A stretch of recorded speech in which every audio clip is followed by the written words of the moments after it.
تو آپ علیہ الصلوۃ والسلام نے فرمایا یہ ایک ایسی دوا ہے دعا کی شکل میں کہ اس دوا کو مؤثر کرو. اور فرمایا اس کو مؤثر کرنے کا طریقہ یہ ہے، اس کا مؤثر کرنے کا طریقہ یہ ہے کہ ایک تو یہ ہے کہ اپنی دعا میں یقین کیا کرو کہ اللہ تعالی اس دعا کو ضرور قبول کرے. یقین کیا کرو، اس سے تمہاری دعا مؤثر ہوگی. یقین کے ساتھ کیا کرو.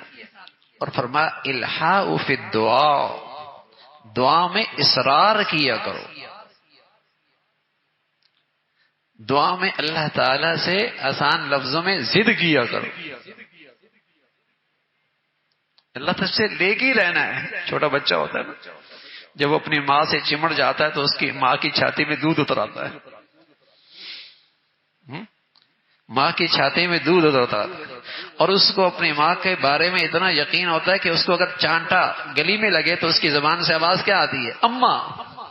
حالانکہ اماں سامنے کوئی نہیں، چانٹا لگا آواز کیا نکلی؟ اماں. یعنی میرا تحفظ ماں کی گود، میرا تحفظ ماں کی پناہ میں. یہ اندر کہہ رہا اے اللہ، اللہ تو ہی کرے گا نا. جب کوئی حالت آئے اللہ ہی کرے گا، اسی میں میری پناہ ہے، اسی میں میری حفاظت ہے. یہ یقین. اور ساتھ اللہ تعالی کے سامنے اصرار، خوب اصرار کرے. اور پھر دل کے حضور کے ساتھ، دل کے توجہ کے ساتھ، دل کے یقین کے ساتھ یہ دعا کرے. پھر آپ علیہ الصلوۃ والسلام نے کچھ اوقات بتائے ہیں جس سے دعا اور زیادہ مؤثر ہوتی ہے، جس سے یہ دوا، دیکھو نا بھائی، دعا اگر بے ٹائم کھاؤ یا اس دوا کو صحیح طور پہ نہ کھاؤ، صحیح وقت پہ نہ کھاؤ، یا اس کے سامنے والی چیز سے پرہیز نہ کرو تو ظاہر ہے اس کی تاثیر کم ہو جائے گی نا. یا اس دوا ہی کے اندر خرابی ہے. تو دعا جب دوا بنتی ہے تو اس کی اندر خرابی کیا ہوتی ہے کہ آدمی کوئی گناہ کی چیز مانگ رہا. اس کا مطلب یہ کہ یہ دوا ٹھیک ہی نہیں ہے. تو کوئی گناہ کی چیز تو نہ مانگے اللہ سے. اور پھر کچھ اس کے اوقات ہیں اگر وہ ساتھ شامل ہو جائیں تو دعا اور زیادہ مؤثر ہو جاتی ہے. انہی میں ایک بات فرمائی، الثلث الاخیر من اللیل، رات کا آخری حصہ. ہم جیسے لوگوں کو تو بس اوقات سارے سال نصیب نہیں ہوتا. سحری کی برکت ہے، رمضان کی برکت سے ہر عام مسلمان کو بھی یہ گھڑی نصیب ہو جاتی ہے. یہ وقت قبولیت کا ہے. الثلث الاخیر فی اللیل، رات کے آخری حصے میں یہ دعا کی قبولیت کو، اور دعا کی شکل میں جو اللہ نے دوا دی ہے یہ اسے اور مؤثر کرتا ہے. دوسری بات فرمائی وبین الاذان والاقامہ، اذان اور اقامت کے درمیان جو وقت ہوتا ہے جس میں وہ نماز کی انتظار کر رہا ہوتا ہے، یہ وقت بھی بڑی قبولیت کا. تیسری بات فرمائی ہر فرض نماز کے بعد، یہ بھی دعا کی قبولیت کی چیز ہے. اور تیسرا فرمایا جمعے کے دن جب ممبر پہ امام بیٹھتا ہے اور جب تک وہ بات شروع نہیں کرتا، خطبہ شروع نہیں کرتا عربی والا، تو اس کے درمیان اذان اور ممبر کے درمیان، خطبے کے درمیان جو وقت ہوتا ہے وہ وقت بھی بڑی قبولیت کا ہوتا ہے. اور اسی طرح فرمایا دن کے آخری حصے میں، دل کے آخری حصے میں یعنی عصر کے بعد سے مغرب تک، یہ وقت بھی بڑی قبولیت کا.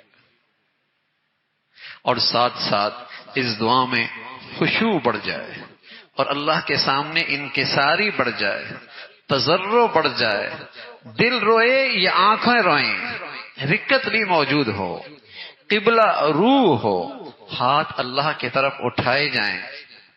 اس دعا کو مؤثر کرنے کا طریقہ یہ ہے کہ دعا کے شروع میں اللہ کی حمد و ثنا ہو، پھر آپ علیہ الصلوۃ والسلام پہ درود ہو، حمد و ثنا ہو اور پھر درود ہو. اور پھر جو تیسری چیز ہے وہ اللہ تعالیٰ سے معافی، توبہ اور استغفار ہو، اور پھر اس کے بعد اپنی حاجت اللہ کے سامنے پیش کی جائے. حمد و ثنا ہو، درود شریف ہو، اور پھر توبہ اور استغفار ہو، پھر اپنی حاجت دنیا کی ہو آخرت کی ہو وہ اللہ کے سامنے پوری یقین کے ساتھ پیش کرے، پوری امید کے ساتھ، پوری رغبت کے ساتھ، پورے اعتماد اور یقین کے ساتھ۔ پھر آپ علیہ الصلوۃ والسلام کے صحابی نے 2-3 موقع ایسے ملے کہ دعائیں کی۔ آپ نے فرمایا تم نے ان الفاظ سے دعا کی ہے، اگر یہ الفاظ دعا میں آ جائیں تو اللہ رب العزت اس دعا کو رد نہیں کرتے۔ ان تینوں موقع پہ وہ الفاظ کیا تھے؟ الحی القیوم۔ فرمایا یہ اسم اعظم ہے، یا حی یا قیوم برحمتک نستغیث، اللہ لا الہ الا هو الحی القیوم۔ یہ حی اور قیوم، اللہ لا الہ الا هو الحی القیوم، آیت الکرسی میں، سورہ آل عمران میں یہی الفاظ آتے ہیں، یا حی یا قیوم برحمتک نستغیث۔ یہ جو حی القیوم ہے یہ اسم اعظم ہے۔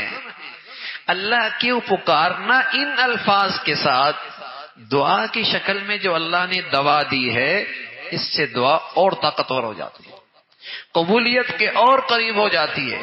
پھر آپ علیہ الصلوۃ والسلام نے فرمایا اسی طرح لا الہ الا انت سبحانک انی کنت من الظالمین، جو ایک نبی نے دعا کی اور انتہائی مشکل گھڑی میں، سمندر تھا، رات کا اندھیرا تھا، مچھلی کا پیٹ تھا، وہاں بھی اندھیرا موجود تھا، اور وہاں اللہ کی فریاد ان الفاظ سے ہو رہی ہے، لا الہ الا انت سبحانک انی کنت من الظالمین۔ فرمایا جو یہ دعا کرے گا اللہ اس دعا کو ان الفاظ کے ساتھ رد نہیں فرمائیں گے۔ صحابی کہنے لگے یا رسول اللہ یہ صرف اسی صحابی کے لیے جو مچھلی کے پیٹ میں تھے یا سب کے لیے؟ فرمایا اللہ تعالیٰ نے یوں کہا ہے فاستجبنا لہ، ہاں، اور پھر آگے اللہ رب العزت نے خوشخبری بھی دی ہے کہ یہ اللہ رب العزت یہ دعا سب کے قبول کر، جو بھی ان الفاظ کے ساتھ صحیح یقین کے ساتھ اللہ سے مانگتے ہیں اللہ تعالیٰ اس کی دعا قبول فرماتے ہیں۔